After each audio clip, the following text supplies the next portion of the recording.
Call for the coal man. George Tredenik is too young to have ever fought a fire using this device, but the retired Winnipeg firefighter knows the machine intimately. It's an Alec Logan steamer from 1882, and it was state-of-the-art in its time. When the station received an alarm of fire, the stall doors would automatically open. The horses would take their position in front of their apparatus. At the same time, the teamster and the engineer would be coming down.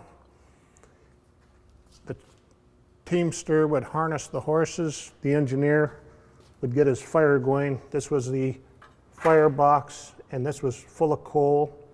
He had certain chemicals that he could get the fire going instantly. By that time, they'd be ready to leave the station. By the time they got to the fire, he would have steam up. And underneath the roads, there was large cisterns, tanks, 20, 30,000 gallons. They would drop this hard suction into the tank, and the engineer would start pumping. At the same time, the teamster would remove the harness from the horses and take them away from the fire. Tredenik was part of a group that restored the old steamer in time for the city's centennial celebration in 1992 and gave then Mayor Susan Thompson a special surprise. We spent months at it, and we actually, using the boiler, we had the steam up and made a cup of tea for the mayor. Although it's not producing hot water for tea anymore, the steamer is on display at the Winnipeg Firefighters Museum on Maple Street.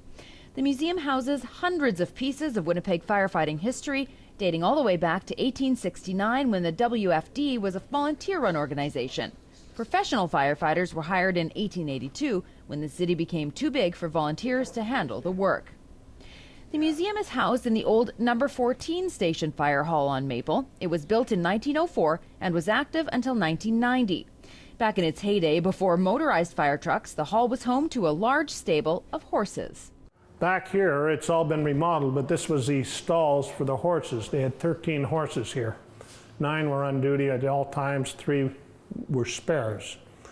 Now at the back, there was a stable, and that's where they used to exercise them and feed them. But it was a wooden structure, and it's long gone now.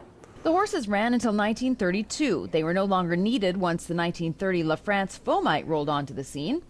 Like all of the vehicles on display at the museum, the LaFrance has been expertly restored. But Michael Lisowick actually prefers the 1958 Mack Thermodyne, which was in service until 1977. And actually, what's unique about this truck is it doesn't have a jump seat or a cab where you can have 4 guys riding.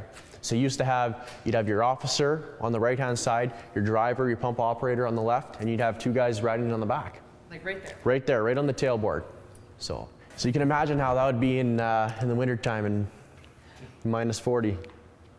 Lisowick is a Winnipeg paramedic who volunteers at the museum.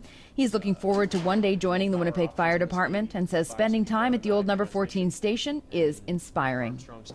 It really means a lot to me, right? It's a great way to, it's a great foundation for the future, right? If we look back how far the department's come in the last 125, 30 years, right? It's a great avenue for the future, and it's a great way to learn about the fire service. If you would like to learn more about the history of the fire service in Winnipeg, it's best to call for the current hours of operation. They'll often open up the museum during off hours to accommodate tours. The museum can be reached at 942-4817, or you can visit their website at winnipegfiremuseum.ca. For ShawTV, I'm Kim Babij.